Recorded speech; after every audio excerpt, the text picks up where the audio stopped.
Welcome to Pro Webcast News, where we bring you daily industry updates. Today is Tuesday, June 1st, and you're watching the Afternoon Update with Paul Wilson. Today's news is sponsored by Game Plan Financial. Every game has a winner. Every winner has a game plan. For more information, please visit www.gameplanfinancial.com. Now for today's headlines.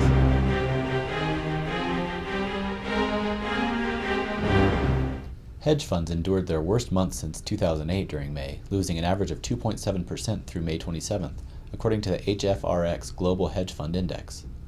May saw the sovereign debt crisis in Europe trigger declines in stocks, the euro, and commodities, while the gap in yields between U.S. short-term and long-term debt narrowed. The decline was the largest seen since November 2008, when hedge funds fell 3% in the wake of Lehman Brothers bankruptcy. According to Hedge Fund Research Inc., nearly every strategy lost money during the month, with some of the most well-known funds seeing their yearly gains completely erased. For example, Paulson's Advantage Fund fell 6.9% through May 21st, bringing it to a year-to-date loss of 3.3%.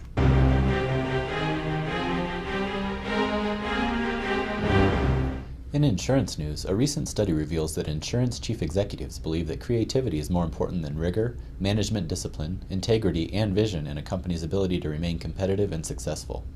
The study by IBM was performed through face-to-face interviews with over 1,500 CEOs, general managers, and senior public sector leaders, including 78 insurance respondents and from 28 countries. 68% of respondents expect the level of complexity within the industry to increase significantly over the next 5 years, but only 53% feel they know how to deal with it successfully. Meanwhile, 82% of insurance CEOs said increased government regulation was a major source of uncertainty within the new economic environment. Strategies to help overcome complexity and yield competitive advantage include the redesign of operational models for ultimate speed and flexibility, as well as taking advantage of global efficiencies while addressing local needs. 55% of CEOs are focused on simplifying their products and operations, while many are taking advantage of technology to help improve customer service.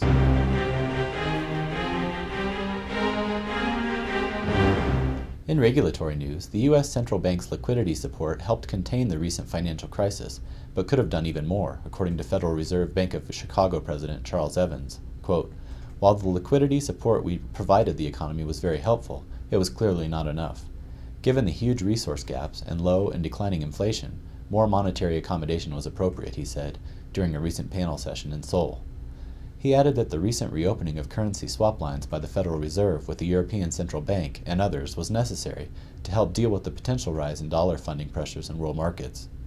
He added that the step was necessary because repricing of the sovereign credit risk of some peripheral European countries could potentially create dollar funding pressures in world markets. I'm Paul Wilson, and thanks for watching Pro Webcast News. For more in-depth news and features, visit producersweb.com.